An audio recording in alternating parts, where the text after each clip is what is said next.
So there's a food group that some people think is like a staple for your, healthy diet, and there's also some people who think, it's just a one-way ticket to blasting the seat off your toilet. Anyway, as Gandhi once said, without dairy, there is no cookie, and I live by that. Anyway, my name's Shay. I'm a nutritionist and an international level athlete, and today we're covering the nutrition of dairy foods. I don't fuss too much about macros, but dairy in general is leaning more fat, less carb, and a little bit of protein in there too. Moderate calories total, I guess, just from largely the fat. But the macros are a little bit more interesting. We all know about calcium. Dairy in general's got like a pretty wide spread of all sorts of macros, but calcium and zinc stand out as some of the nutrients that some people might be deficient in, and dairy has them in decent amounts. It has a range of other things like phosphorus and selenium, which are helpful. They're just not that hard to get. Like, you probably get them in pretty much anything else. So why do we need these things? You would think calcium, if it's in dairy, it's probably not that hard to get. And you're kind of right, but at the same time, half the world is deficient in it. Like, hello? And you would think, okay, well, it's probably just the third world. No, like 30% of men in the States are not eating enough calcium, and 60% of women are not eating enough calcium. Or drinking. And we're kind of just told, like, oh, eat calcium for strong bones. I mean, that's kind of right, but it's a bit more important than you might think. Like, so there's a thing called peak bone mass, right? Your bone density, it kind of peaks at about 20 years old, and if you're not eating enough calcium, particularly early on, your peak bone mass might be slightly lower. And after that age, like early 20s, it's kind of just a slow decline until old age. So if you don't set it high enough, you kind of end up with like osteoporosis, which kind of just wrecks your elderly life, which is not good. And of course, you can stave off that decline with, weight training and eating enough calcium, which is pretty important, right? Particularly if you live on the International Space Station, that can be an issue as well. So I try to not do that for like too often. As well, vitamin D is actually a pretty common deficiency, and without enough vitamin D, you don't absorb enough calcium. So get in the sun or take some tablets, eat some salmon. And that's actually really important for elderly people because they can't synthesize as much vitamin D in response to the sun. It's like a quarter, so yeah. So great stuff, right? Well, most foods have a trade-off, and for dairy it's generally the fact that it's mostly saturated fat. Generally animal products are going to be more saturated fat, and what does that do? Well, it raises your blood lipids. This is good and bad, right? It raises your good cholesterol, your HDL, but it also raises your LDL, your bad cholesterol, right? And the LDL can be a little bit problematic, particularly if you do have other risk factors like, sedentary lifestyle, obesity, diabetes, high alcohol consumption, and this can lead to poor health outcomes if the LDL is too high. But I'd say that's really up to you. Like, if you're in perfect health, I'm not too afraid of some saturated fat. If you want to market a target, maybe like less than 10% of your total calories should be coming from saturated fat, and that's kind of a guideline some people throw out. But generally I'm more focused on like what I can add to my diet that was going to give me some health gains, as opposed to what I can like avoid and be scared of. So I guess that's up to you. But dairy generally also has a little bit of omega-3, not too much, but enough worth mentioning. Helps with inflammation, cognition, and actually HDL functionality, which can reverse some of the effects that saturated fat might be having on your blood lipid profile. So it kind of counters that and kind of reels that back in a little bit. So I think generally dairy is an overview. It's not necessarily a health food. I'm not too scared of it. Unless you want to monitor your saturated fat, I don't think you need to be too scared of it either. But yeah, let's carry on. Cheese.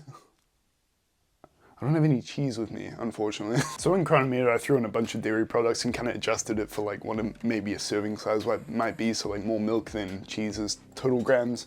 But I threw in cheddar cheese as like just like a basic cheese, and it was kind of stacked with calcium. I was pretty surprised, like way more than anything else. Most general cheeses are going to be pretty good in calcium. So there's that going for them. They also have, a little bit of protein, but I wouldn't say it's like a valid protein source just because you generally would have to eat quite a bit of cheese to get a significant amount. Eventually, if you get like a mild tasting cheese, I've actually battle tested that for bulking. Just like get a really mild tasting one with, nice and creamy, and just kind of eat it like it's an apple. So there's that. So yeah, cheese in general, solid choice for some calcium. Sprinkle it on there. Cottage cheese is referenced a little bit within fitness spaces, and it's a little bit of a different profile. It's like lower calorie, but of those calories, a high proportion of them is protein, but still in general, per gram of cheese, Like a generic cheese would be higher, but it's also got like higher fat. So I guess if you're trying to watch total calories, you could go for cottage cheese. It's also, you know, maybe easy to eat more of because it's, you know, a more mild flavor. But it doesn't have as much calcium either, so it's kind of just like a low calorie cheese alternative if you are watching calories. But if you want a turbo bulk, definitely go for like that mild tasting cheese. But yeah, cheese in general is a solid choice for like getting a little bit more calcium in there. As I said before, it's not one of the easier minerals to get, so you know, if anything you can add in there without too much friction, it's probably going to help you out. But yeah, not a health food, but if you need calcium, you go to cheese if you want.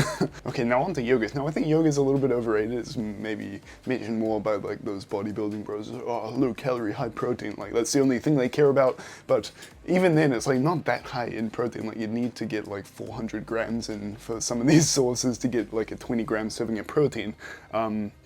It is low calorie, to be fair, if that's what you're after. To be honest, for me, I'd rather go higher calorie just because training demands can be a little bit higher for me. And you can get like protein fortified ones.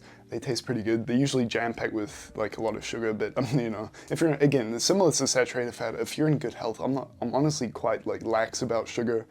I don't think it's going to damage you too much because if you're in good metabolic health, it just gets mopped up pretty quickly. But kefir. Oh hey. So kefir is like a live culture yogurt. It's like a little bit more liquid than your regular yogurts. Tastes decent too. But the main thing here is it's live culture. And what does that mean? So basically your gut microbiome, it's like a bunch of bacteria, right? And if that's healthy, the rest of your body generally follows suit. It's pretty tied to most things: health, immunity, mental health even. It's kind of crazy. It just does like everything, but we don't really consider it too much. And the theory is like, well, if you eat live culture stuff or fermented foods, it populates, and fiber is to feed it, like keep it all alive. So the theory is like, well, if you already have enough gut bacteria, just eat the fiber to keep it alive. You don't really need to repopulate it because you're fine. But at the same time, it can be used to like supercharge your gut microbiome temporarily. I used this once when I was off to like Europe, and I had like a 3-hour flight, a 12-hour, and another 3-hour. It was a lot, dude. And because my gut microbiome was so supercharged, I usually get sick on those long haul flights, maybe a little bit of a cold, but I was absolutely fine, like flying long distance over gulag air. So that was good. Because you look at the sources for like probiotic foods and it's like kimchi, sauerkraut, fermented vegetable juice, and then there's kefir yogurt. So it's like, I'm going there. What's next? Milk. Milk I like. It's the cheapest thing here, is stacked with B vitamins, calcium. There's actually a lot of milk in there as well, believe it or not, and you know, a few other things. And the few other things is kind of funny because, you know, the go mad thing, like gallon of milk a day, because milk's got like a lot of things in low amounts. When you have a whole gallon of it, which I don't recommend, but you probably will hit your macros just because you're getting like a supercharged amount of these small amounts, which is enough to hit the targets. Like, oh, what do you think the rest of this bottle in, lads? So some people say go mad's like a good bulking diet.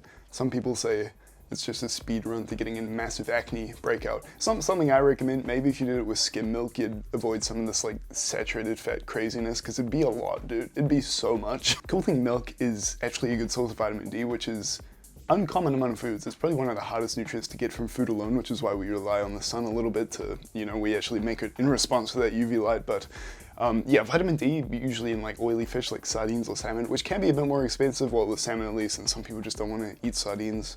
Like, fair enough. So milk's pretty good for that. Raw milk's kind of an interesting one too. It's like generally higher in all these micronutrients, as well as got like digestive bacteria and enzymes, which can be pretty helpful. But I just can't recommend it just because it's not that safe unless you have something like a really, really trusted nearby source. But for most of us, I'd say just, you know, don't get sick. A few other things: butter, stable for cooking, I guess. I always recommend olive oil or maybe avocado oil, those monounsaturated fats. Polyunsaturated is recommended by some people, but don't cook with it. Do not cook with it. It's too unstable. It's pro-inflammatory when you cook with it. But I guess butter's okay. It doesn't really have any micronutrient total. Just go for olive oil, dude. Ice cream doesn't really maintain much of the micronutrient or protein content from actual dairy. It's kind of just sugar and saturated fat, but up to you, I guess. And as far as whey goes, I think people miss about whey protein. It's like, oh, it's a health food. Sort of. It's just kind of adding grams of protein to your diet. It's a byproduct of making cheese. It doesn't really have any micronutrients. unless they add it in there, but just consider it like that, right? You're just adding grams of protein to your diet. It's not making your diet any healthier, it's just like, you know, maybe bumping up progress a little bit, but well, that's assuming you actually need it. I think some people probably eat more protein than they need to. Maybe aim for like 2 grams of protein per kilogram of your body weight. You don't have to go crazy. A few other notes here, a lot of people will do elimination diets, like slash one food out of your diet and see how you react. Maybe start with dairy. I know some people, even though they're not like lactose intolerant, they might have like mild intolerance, which could be throwing a few things off, so that's worth trying. As far as lactose in foods go, milk has the most lactose, so I guess cut that if you're worried about lactose and if you're a little bit intolerant. Yogurt has a little bit, cheese doesn't have too much, butter pretty much has none, so keep that in mind as well. I think it circles back to, like, are you getting enough calcium in? If you're struggling with that, get some dairy in. I would say if you're getting enough calcium, it's really up to you if you're worried about saturated fat, but it's not necessarily something you need in your diet, dairy in general. You know, that being said, you know, I really hope I'm not getting like the milk mustache here. Like, you know, it gets like a white lining. That'd kind of look weird on camera, but I guess it kind of fits the video. Anyway, that's been me. If you enjoyed this video, let me know what you thought about it down below. There's some more videos there. I'll see you next time.